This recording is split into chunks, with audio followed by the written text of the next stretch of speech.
मेरे दिव्य गुरुदेव श्री परमहंस योगानंद जी के द्वारा ये टॉपिक, ईश्वर ने आपको चुनने की स्वतंत्रता दी है। क्या भाग्य एक रहस्य में मानवीय प्रारब्ध को नियंत्रित करने वाली एक निर्दयी बाह्य शक्ति है? इस धारणा ने अनेक लोगों को एक विश्वास करने हेतु प्रभावित किया है कि जो कुछ भी होना है वह होगा तथा इस विषय में कुछ भी नहीं किया जा सकता।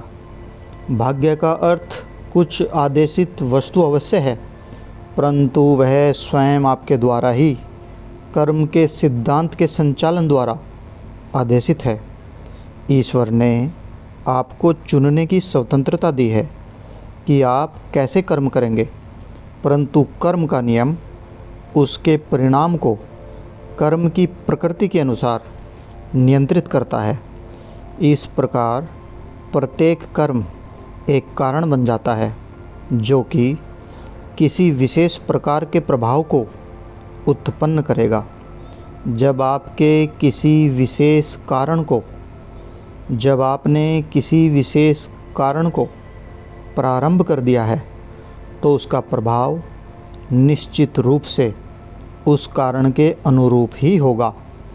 आप चाहे अच्छा करें या बुरा, आपको उस कर्म के परिणाम को अवश्य ही भोगना पड़ेगा।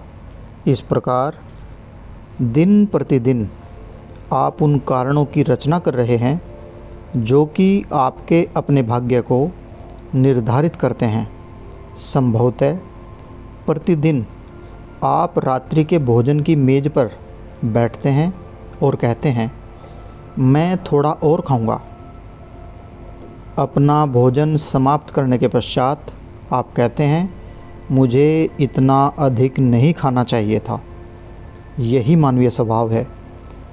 हम ईश्वर के जीवों में सबसे विचित्र जीव हैं। हम स्वयं को बुद्धिमान मानव कहते हैं, परंतु हम अपनी इच्छाओं के दास हैं, गुलाम हैं, क्योंकि प्रतिदिन कुछ थोड़ा सा अतिरिक्त खाते हैं जितने की आवश्यकता नहीं है, और आप अचानक पाते हैं कि आपको हृदय के रोग या पेट के दर्द का अनुभव आप करते हैं। तब उदास होकर आप पूछते हैं, क्या मेरे साथ मेरे भाग्य में बीमार होना ही लिखा था? मेरे भाग्य में ही बीमार पड़ना था। परंतु ऐसा नहीं है। आप उस थोड़ा और अधिक खाने के विषय में भूल गए, जबकि आपको आत्म नियंत्रण करना और थोड़ा कम खाना चाहिए था। यदि किसी मोटर में भार अधिक हो और आप उस पर और अधिक भार डाल दें तो स्वाभाविक ही कि मोटर की कठिनाई बढ़ती जाएगी, वह काम करना बंद कर सकती है। ठीक इसी प्रकार आपने अपने पाचन तंत्र की मोटर पर बहुत अधिक भार डाला है। वही कारण था और यह आप द्वारा ही रचा गया था। आपका अल्सर से पेट दर्द और अपाचन तो मात्र परिणाम है। प्रत्येक छोटे बल्ब के प्रकाश के पीछे एक प्रबल वेगवान विद्युत धारा है। प्रत्येक छोटी लहर के नीचे विशाल सागर है जो कि अनेक लहरें बन गया है। अतः ऐसा ही मनुष्य के साथ भी है।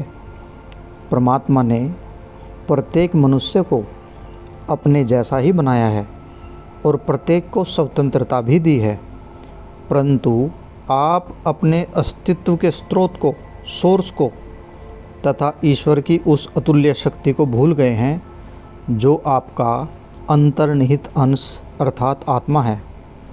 इस संसार की संभावनाएं असीम है। मनुष्य की संभावित प्रगतिशीलता भी असीम है। तथापि ऐसा प्रतीत होता है कि प्रत्येक व्यक्ति निश्चित सीमाओं के साथ जन्म लेता है। ये कर्म के नियम के संचालन का परिणाम है। बुरा स्वास्थ्य या अचानक आर्थिक असफलता या अन्य कष्ट जो आप पर बिना किसी चेतावनी के और बिना उसके कारण की जानकारी के आते हैं, उनके सभी कारण अपने अतीत में, इस जन्म में या पिछले जन्मों में आपके द्वारा ही बनाए गए थे तथा वे चुपचाप आपकी चेतना में अंकुरित होते रहते हैं। यदि आपके पास ज्ञान होता तो आप उचित सोच एवं उचित जीवन यापन द्वारा उनके प्रभावों को कम कर सकते थे, परंतु आप ऐसा जीवन जीते हैं जो सामान्यतः आपके विचारों एवं कर्मों के स्वाभाविक परिणामों से अचेत अनभिज्ञ होता है। इसलिए जब कभी भी कुछ विचलित कर देने वाला और बिना किसी प्रत्यक्ष कारण के होता है, आप कहते हैं, ओह, ये तो होना ही था, यही मेरा भाग्य है। आपकी असफलता या रोग, अन्य कष्ट आपके पिछले जन्मों के अनुचित कर्मों के द्वारा प्रारंभ हुए थे तथा उन कारणों के प्रभाव प्रकट होने के उचित समय की प्रतीक्षा में अंतःकरण में वे पनपते रहते हैं। रोग, स्वास्थ्य, असफलता, सफलता, असमानता या समानता, अल्प आयु में मृत्यु या बहुत लंबा जीवन, ये सभी पहले हमारे द्वारा किए गए कर्मों के बोए बीजों के ही परिणाम हैं। हमारे अंतःकरण में अच्छाई एवं बुराई के विभिन्न स्तरों के साथ वे हमारे इस विश्व में आने का कारण बनते हैं। अतः यदि ईश्वर ने हमें अपने जैसा ही बनाया है, तथापि कोई दो लोग एक जैसे नहीं होते।